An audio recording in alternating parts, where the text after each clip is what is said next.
Welcome to Gokul Global University. Today I am going to discuss about job and contract costing, which is a part of cost accounting 2 of BCom SAM 4, Gokul College of Commerce and Management. Let's start. What actually a costing is? A costing is included multiple costing, contract costing, batch costing, single costing, process costing, job costing, operating costing. Let us have a clear idea in this lecture only about two things, that is the job costing and contract costing. Job costing determine the cost of specific jobs or lots of production, work order or projects separately. Manufacturing firms like presses, machine tool and non-manufacturing concern, general engineering, workshops and auto repair shops. It is used in job order industries. What are the objectives? Here I have written the three objectives, that is, first of all, determining the profit or loss of each job.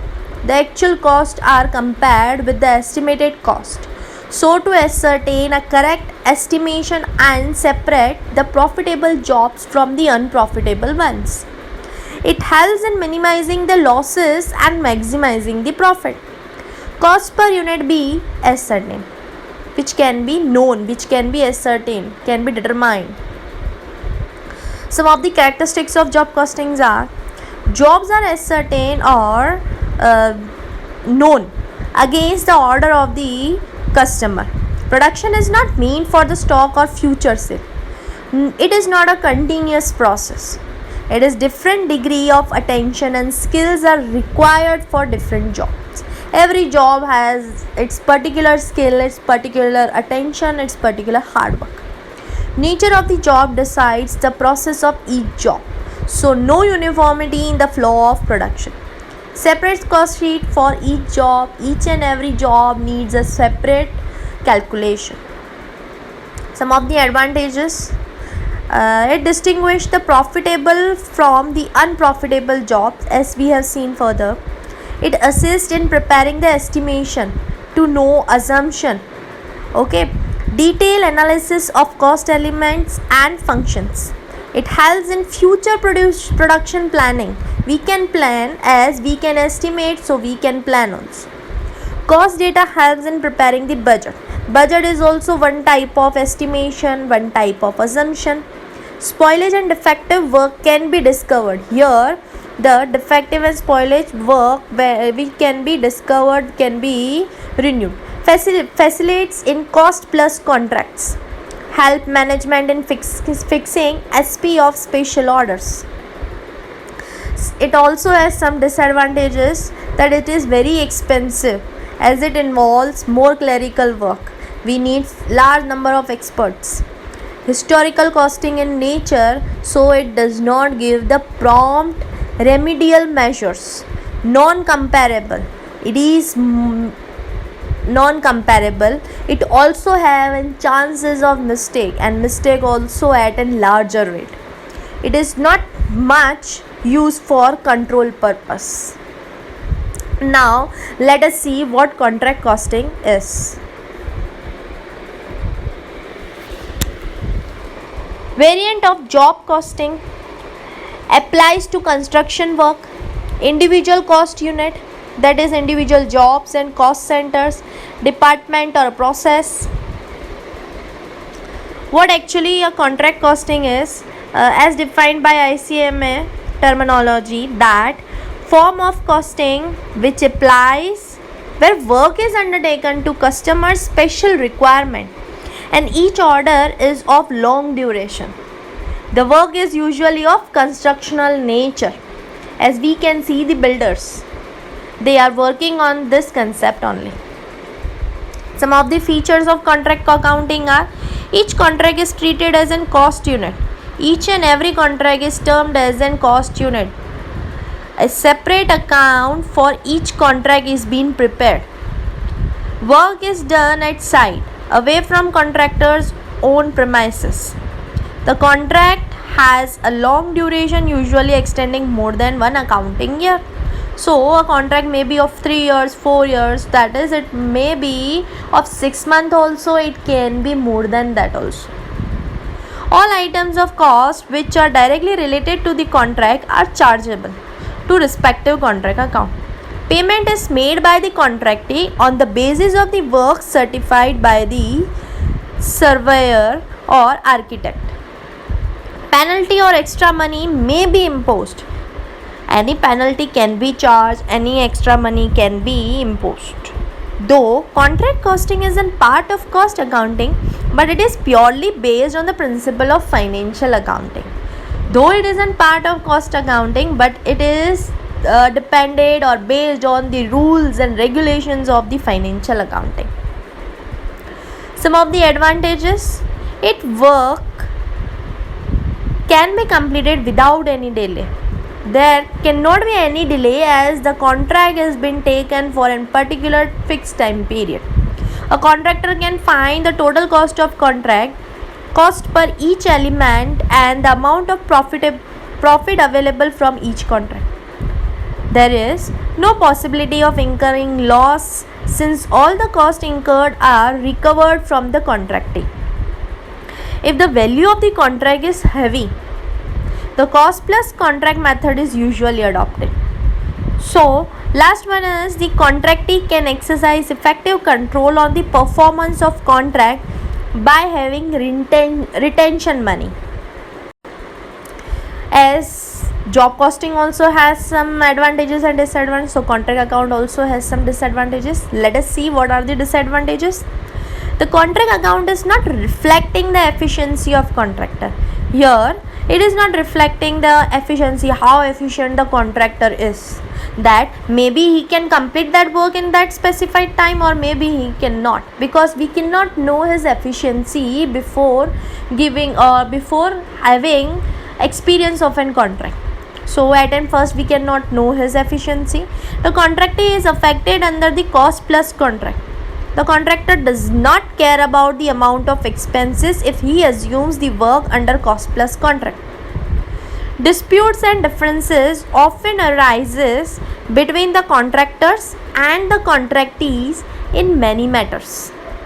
If profit percentage is fixed, if we have been said that this much percent contract is been completed, if the profit percentage, that how much profit is being provided to the contractor is fixed, then the contractor does not care about the quality. He will not care about the quality of whatever the work is been assigned. He can use the product of low quality also. What kind of contracts are there? There are fixed price contract, cost plus contract, contract with escalation cost. Now what is a fixed price contract? Fixed price is agreed. Under it, deductions are made for defective and penalties. Extra money for additional work is been charged. While in cost plus contract, compensates for cost actually incurred by contractor, a percentage of cost or any lump sum amount. While in contract with escalation cost, here the mixture of both of the above, cost plus contract as well as the fixed price contract.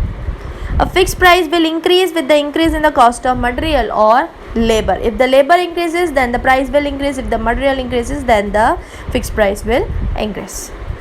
Now let us have a clear concept. I am clearing your concept of these words which are being used in our practical sums, that what is work certified, what is uncertified work. So I wanted to clear in your mind that what actually these words means.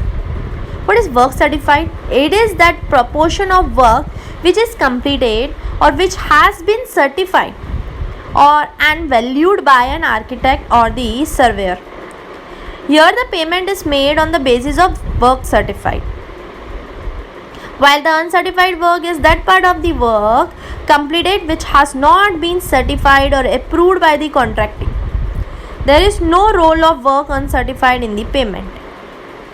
Here the accounting treatment of the same is same for both, that is, we can see that the work in progress account is debited to the contract account, that both are being written on credit side in the contract account. Now, what is retention money? A contractor does not receive full payment of work certified by the surveyor. Contractor retains some amount to be paid after some time. When it is ensured that there is no fault in the work carried out by the contractor, this retained money is called retention money. Retention money, we can say, I have stated a formula, value of work certified minus payment actually made. Now, this is a statement of a contract account. Let us see that what kind of entries are being posted in this, what is being posted on debit side and what is being written on the credit side. And this is the format you have to mug up. In each and every question, this format based answer you have to write. First of all, let us see on debit side, material purchase, material received from store or another contract. Then wages are being debited, indirect expenses, then comes the plant and machinery, incurred wages, outstanding, prepaid, etc. On credit side, you can see that work in progress, there are two things, work certified, work uncertified. As we have seen before that accounting treatment of work certified and uncertified was work in progress account debit to contract account. Here you can see that both the entries are credited. By material returned to the stores, by material sent to the other contract, cost of material sold, any selling is done, then it has been credited in the contract account. Any material on hand, plant on hand, or we can say plant at side, these all are the closing balances and all the opening are being debited. Now let us see what is comparison. Let us compare what contract and job costing is, how they are similar on at what level. First of all, on the basis of size, a job is small in size but a contract is big in size. Second difference or second comparison, I can say that the place of work under job costing is performed in the workshop but the contract is executed mostly at sites. Time for completion, a job usually takes less time for completion whereas a contract takes more time to complete the work. Payment of price, the selling price of a job is paid in the full after completing the job, while in the case of contract the price is paid in various installments depending upon the progress of the work. Some amount is paid at the beginning, some after completing 50% work, some after the 80% work, and finally the last payment is given. So it is paid in the form of installment. Investment, there is a heavy investment on asset in the case of job while compared to the contract. Thank you.